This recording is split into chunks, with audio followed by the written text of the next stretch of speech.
Welcome back to Foodie Down Bronx. I'm your host, M, the Hungry Dominican. Our next guest is the owner of Chef Troy's Table, specializing in plant-based Ital Caribbean food. Welcome to the show, Chef Troy Levy. Thank you. Hello, Chef. How are you, sir? What's going on, man? So you and I met very similarly like our first guest on this episode.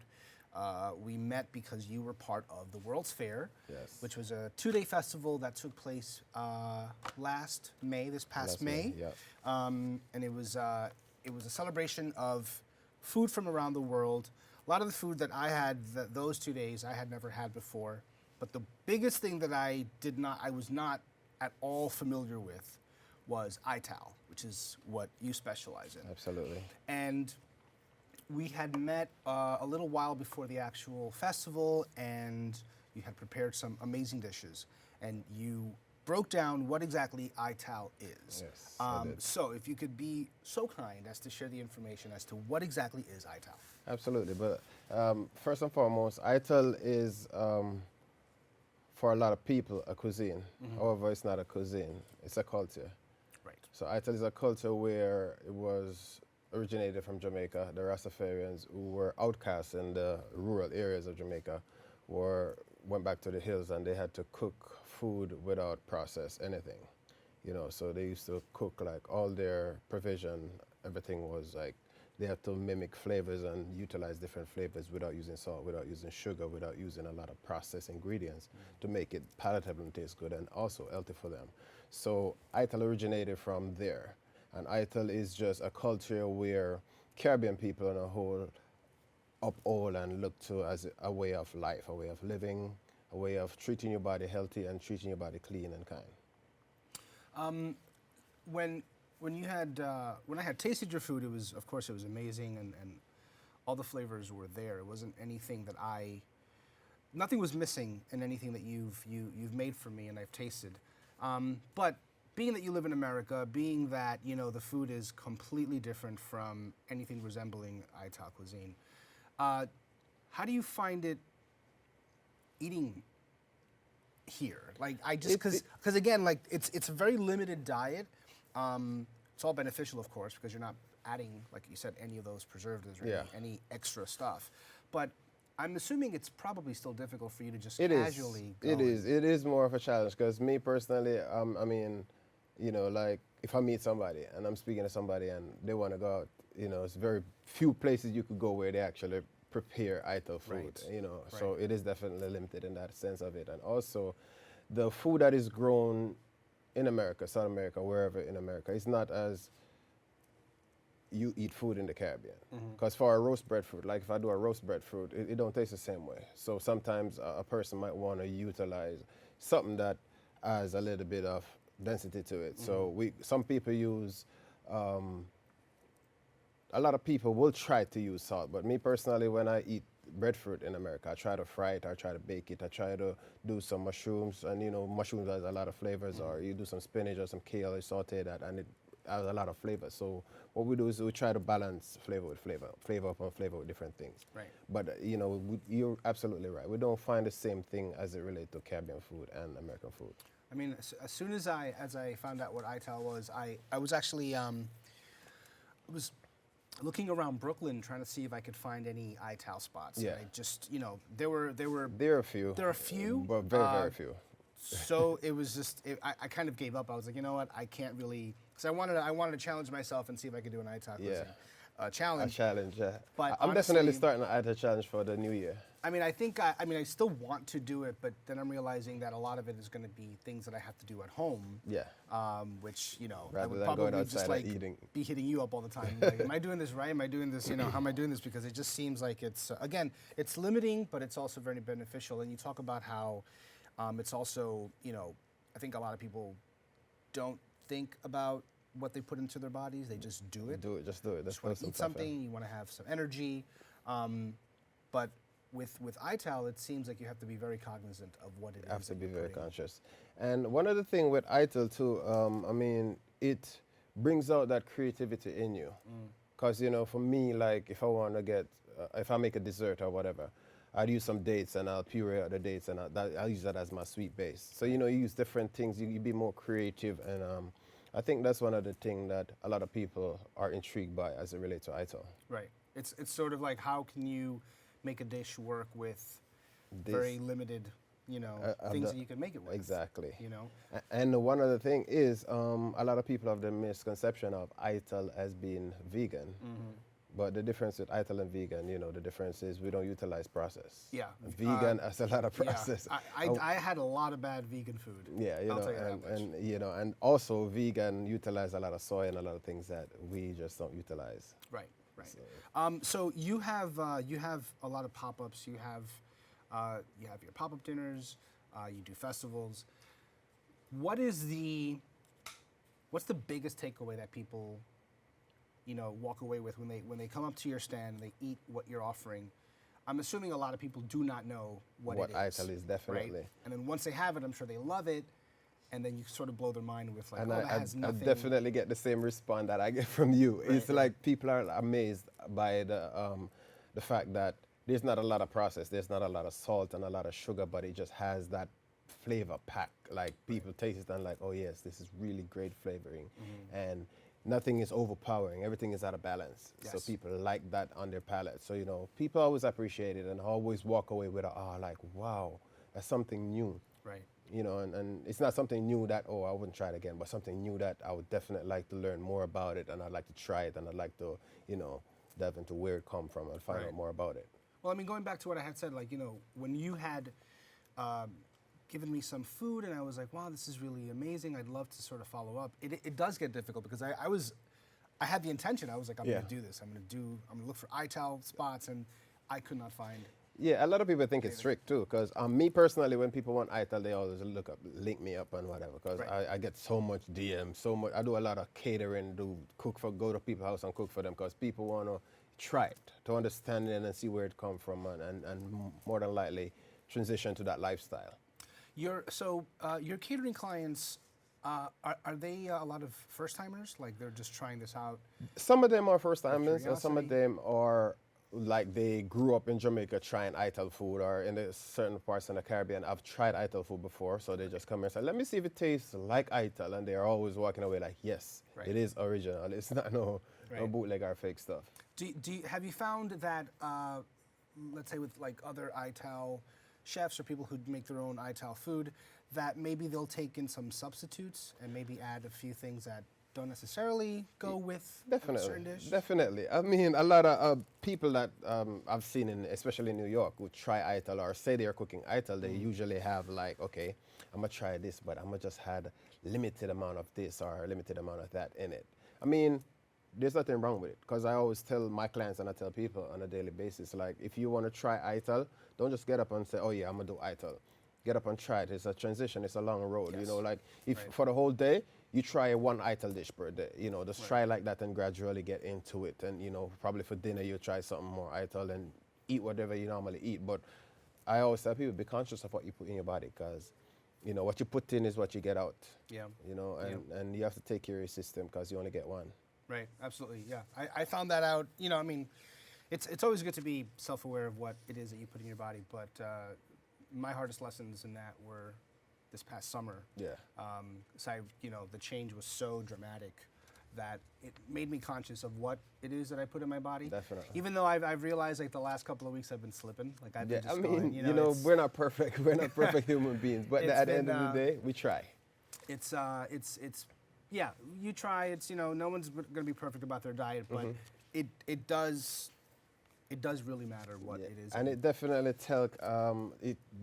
takes like self-confidence, self-consciousness, and you have to be strong. You have to definitely be strong in whatever you do, because like I said, like changing your diet is something that a lot of people are not able to do. No matter how you see people on Instagram or social media promoting one thing, it's very difficult for you to transition and say, okay, I'm gonna do something new. Because you have that energy of like that that first just burst of like, I got this down, I'm going to do this, Yeah, I'm so love this. excited, I love this. Exactly, it's Been doing new. it for a week or something, or a few days, and all of a sudden it's like, it's hard to it's maintain. difficult, yeah. Let's go back to the World's Fair. Tell me, so again, it was a 2-day event. What did you find to be your best seller during those 2 days? What's the dish? Well, that a lot of cannot people, stop? a lot of people, because they heard that it was an Ital Jamaican chef, a lot of them come asking for jerk. So I had a jerk oyster mushroom that I did and a salad. But it was like a rice bowl. Okay. And I put like jerk oyster mushroom on top of it. And it was a cauliflower. So I grated the cauliflower, make a rice. Okay. And I had like a rice bowl. And people was going crazy for that. People was really intrigued by that because I made a coconut dressing, a vinaigrette. And it was really awesome. Also, a lot of people came by for the breadfruit. Yes. You know, because breadfruit is a fruit that, you know, you can utilize it in so many different ways. Yeah. A lot of people. I had it for the first time with you. It was awesome. A lot of people boil it and just steam it down and eat it. A lot of people, they will roast it. And then a lot of people will roast it and then they fry it. Right. And, you know, a lot of people, different ways of utilizing breadfruit, but it's a fruit that is very starchy, but a lot of people just love it. I love it. I keep saying that it reminds me of just a big potato wedge. Yeah. You know, 'cause definitely. I think you had served it when I tried it. Yeah. It was fried Yeah. and it was roasted. Yes. I love the fried version because again, it's like this giant Yeah. French fry basically. And I gave you like a sweet chili Yes. sauce with it. Yeah, Yes. it was awesome. You're taking me back. It was really good. All right, guys, you know what to do right now. Grab yourselves a snack. Foodie Down Bronx. We'll be right back.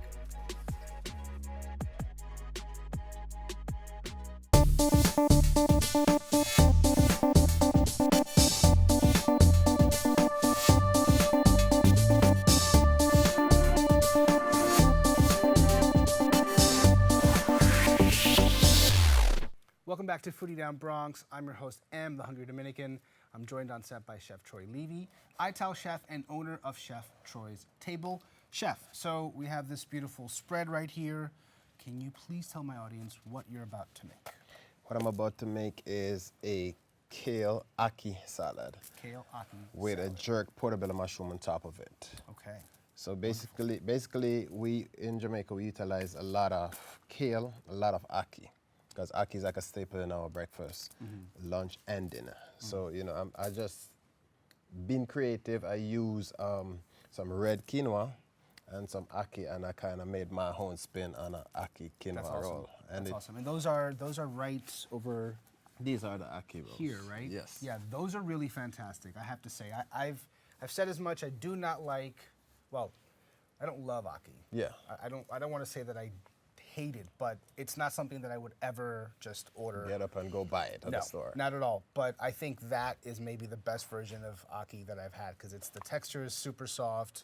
You had the quinoa, right? So Yep. it has that sort of like grainy texture to it. And it has that flavor of the Super herbs great. and spice. So I want to thank you because you keep learning in the food world that it's not so much it's not the actual Product. It's Yes. really how it's I made was- for you. Definitely. Right. Okay. So let's get to it. So what do we have here? So what we're going to start with first, because basically we're just assembling a salad. So Okay. what I have is some kale that I've chopped. Now, we all know that kale is very healthy for us, one of the most healthiest of herbs, of vegetables.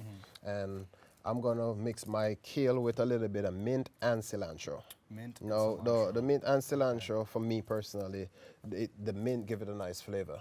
Okay. You know, because I don't utilize a lot of salt, so the mint has a little texture to it. You're going to bite into it, you're going to taste the mint. So something like mint and cilantro is like kind of what we talked about before. You have to find these substitutes, these other Definitely. ways To get the incorporate flavor and balance it for your palate. Right. You know, because we already know that we're preparing healthy dish, but we also want it to be balanced and flavorful for your palate. Right. Because you want people that are at the very least who are not familiar with Ital to sort of find something that is Intriguing, familiar, exactly, and or tastes something good that to them. really kind of blows your mind. And the cilantro also brings a freshness to the salad as Right. well, definitely. And we have a little bit of red cabbage too that I'm going to be incorporating with Now, it. are you a big kale guy? Because I do eat kale, I definitely love but I kale. do not love kale. I cannot come to love. I love kale because I do it a number of different ways. Okay. You know, I'm going to also add some red some onion red that I onions, have to it. But I love kale because, like I said, it's one of my favorite vegetable right now. And it tastes good to me based on how you do it. And one of the things with salad is it's not so much of the vegetable, it's the dressing. Yeah. Yeah. Now, true, if you very make a great dressing for your salad, you can there's you can excuse whatever. I'm telling you, whatever it is, it's gonna Yeah. taste good. So what we have right here, I just finished blending was It's some avocado. It's a mango avocado vinaigrette. Okay. And what we had in there, we had some olive oil. Now this olive oil, it has like coconut oil. It's it a has coconut olive oil. blend, right? Yes. Oh, okay. And we also had a little bit of our yeast. Okay. So No, you have some yeast seasoning there? yeah, naturally, Okay. yeah. Okay. Nutrition yeast. Now this nutrition yeast, it gives you, people would want to say it's a salty texture. No, that's what we had to it, and that's see. gonna just balance it out. Okay. And we also had some lime juice as well. Okay. And that's all we had to the vinaigrette. It's beautiful colors Definitely. already. So tell me, growing up, who was your biggest influence? What really got you into cooking, and specifically, of course, Ital cuisine? Was there one person, one event, one moment in your life? Well, as it put you on this relates to path? cooking, let's start with cooking first. I started at the early age of 8. Okay. Now, cooking in Jamaica, if your family has a little bit of money, sometimes they'll have like a cook shop if they love cooking. And my stepfather was one of those persons who had a cook shop. So at the age of 8, you know, he felt sick. And I was the one that he entrusted his restaurant in. He sent me up there and he's like, you know what? I want you to go up there and I want you to cook for me. But he told me like how much spices to put in the pot, you know, how much spoon of seasoning to put in the oxtail and, you know. And I went there and I cooked. And he came up there after, you know, just to see what I was doing. And a lot of people, he told a lot of people like, hey, Troy cook. And they was like, no, Troy didn't cook. You come and cook. This tastes too good, you know. No one could believe it was exactly. So, you know, at that point, I thought to myself, you know what, I want to show people that I could actually cook, you know, because I don't want nobody to doubt me. Right. So, you know, I started really, really getting excited and cooking for people, having people taste my food. What we have here is like a salsa. So this is a salsa of mango and avocado. Again, super great. I took a little bit before we tasted, and that's awesome. Yeah, and I had just a little hint of ginger to it, and a little bit of lemon juice and cilantro and stuff. So ginger, cilantro, we have avocado, we have mango. Yeah, and what we do, we're just gonna top the salad on it. Cause you ever eat a boring salad before? I make them all the time. Well, I try to make my salad very exciting, not just colorful, but also flavorful. My salads are super basic. When I'm home, just give me some, whatever type of lettuce I have, onions, tomatoes, I'm good to go.